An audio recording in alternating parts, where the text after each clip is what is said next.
Alright, we're gonna try this again. Try this one more time.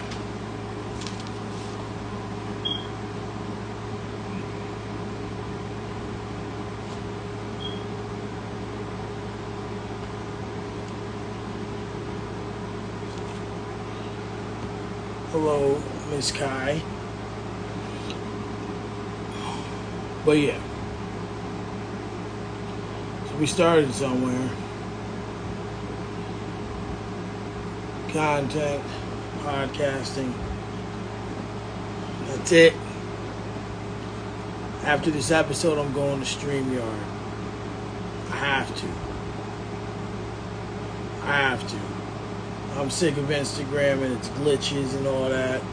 We gotta go to StreamYard.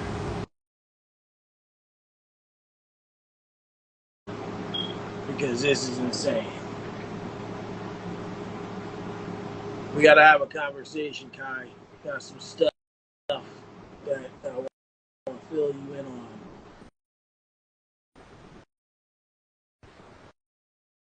Yeah. Okay, there we go. Whatever it's there it is. You know. So you were saying you just finished with the Shy today? Yeah, we was on set for like 4 hours. Okay, filming for season. We're going to season 7, right? There you go. Okay. Season 7, and see the end of season 6 was a lit time. The Shy is really one of those shows that you can really get behind. Showtime don't play. What up, Ange? Showtime don't play when it comes to their television shows. That's for sure. Yeah. So I want to know. Obviously, you're from Chicago. Be the rack. From the rack. From the Shy. From Now, the rack. I always hear stories about Chicago, and they're never good stories, you know. Um, but I want to know, what were your experiences like growing up in the Shy? What's my experiences? Yeah, what were your experiences like growing up in Chicago? I ain't never really had to worry about no gun violence or nothing bad. Cause I mean, I had my homies and my peoples always around me, make sure I was straight. But I will say I've seen wild things happen to people. You feel me? Like not mean up close, but I mean just like wrong place, wrong time. You might end up seeing a car crash happen. You feel me? Because two people drunk on a Friday night, traffic backed up. I just see the wild stuff in Chicago. I don't see nothing. I don't see nothing too wild. Like the gun violence, how people claim it is, it's not even that, bro. It's not that. I promise you. If you go somewhere in the hood and you not from Chicago and you not doing nothing to nobody, why would somebody just walk up to you and shoot you in your head? That's not gonna happen. That's not realistic. Now, if you go somewhere running it like it's your city and you think you that man, or you try somebody, then yeah, it might turn into that. Or if a female set you up. Chicago definitely got lots of females that set me up.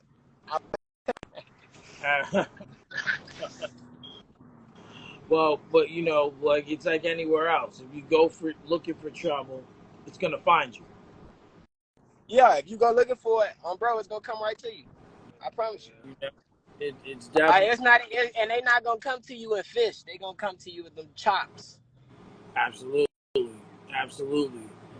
It's never an easy thing. So, for you, growing up wasn't bad there. What were some things you were into growing up?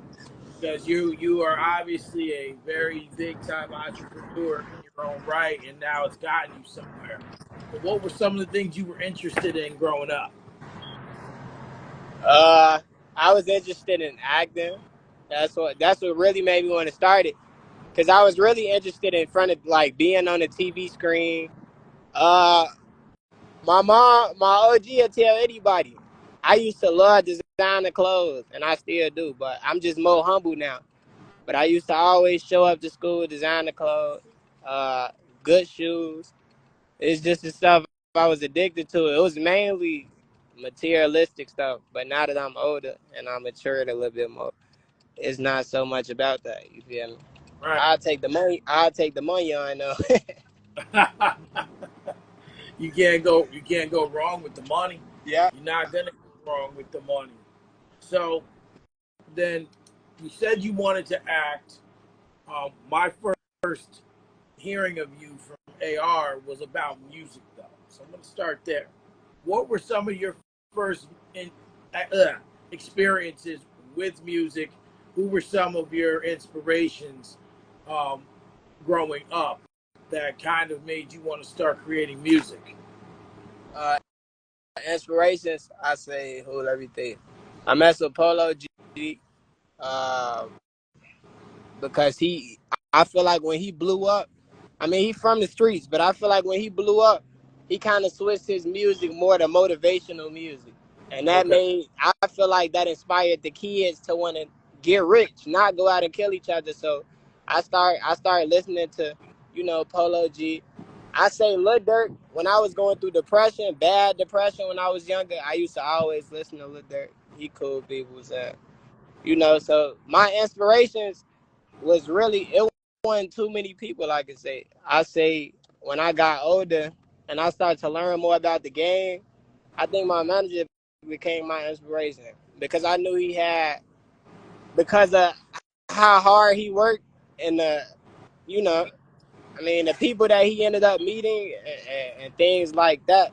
It gave him access to, just, it gave him access to a beautiful part of the industry, which means, like, say your artist want to work with other artists assigned to a certain label, he can do that now because his manager put in, certain works.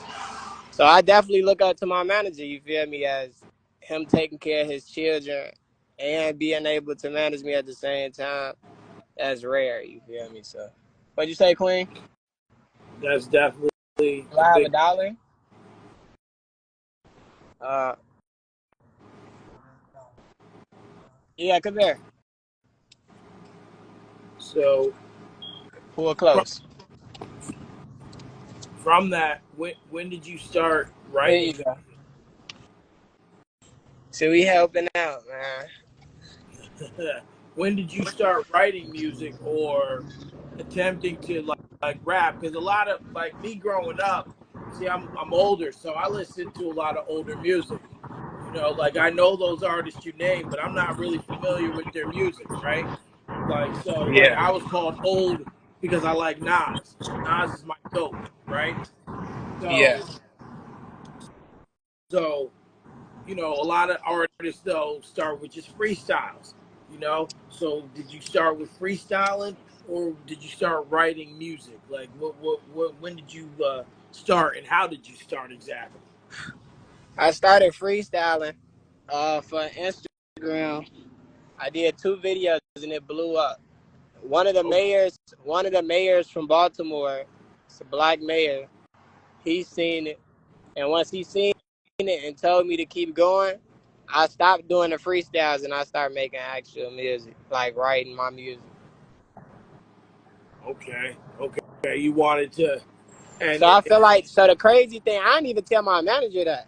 The crazy thing, how I actually started music is through a politician, through the mayor, you feel me? Through the mayor. And speaking of that, it's crazy because now we fast forward to where I'm at now with my manager, and I've already met the mayor of Chicago, you feel me? So it's like, I feel like I'm going to meet every mayor in every city and just sit down and try to have a positive talk for the kid. so you definitely want to be inspirational. Yes, sir. You want to be inspirational. And that's really something that a lot of people don't, especially younger people, don't have the sentiment to do.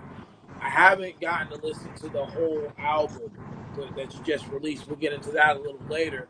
But I did listen to the first song and some of the things, the first couple songs, but that first song I really felt a lot of substance based on the you wanting to do.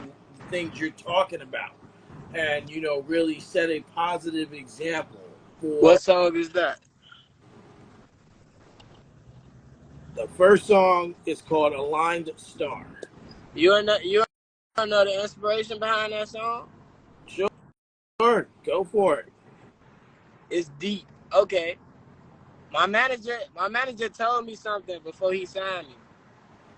After he told me that and he signed me, that word stuck with me, right? So then when I actually met him in New York, he was guiding me, you feel me, on some lyrics, and not in that song, but lyrics in general. And he was giving me energy. He was pushing me to go. Cause at first I was making a song just like I'm a star and a star. He like, nah, bro. So once he gave me his energy, it came out like that. Like it came out stronger. Like I'm a star in a star like yeah. You feel me? Cause I'm a Yeah. star in a star like he said. I'm a liner. You can't stop it. Wow, that's deep. That's Can't deep. stop it. You got, yeah, that song at first it started all a little rough. Like I'm like, all right, but then as I started really listening to the lyrics, I definitely felt a message was being sent through the song, which is always what you want, right? You want people to have something to connect with you with the fans. Yeah, we did one. So what message is it that you're looking to deliver with your music? All right, I will speak on that then. The message that I'm trying to deliver is free yourself from depression and anxiety and enjoy your life.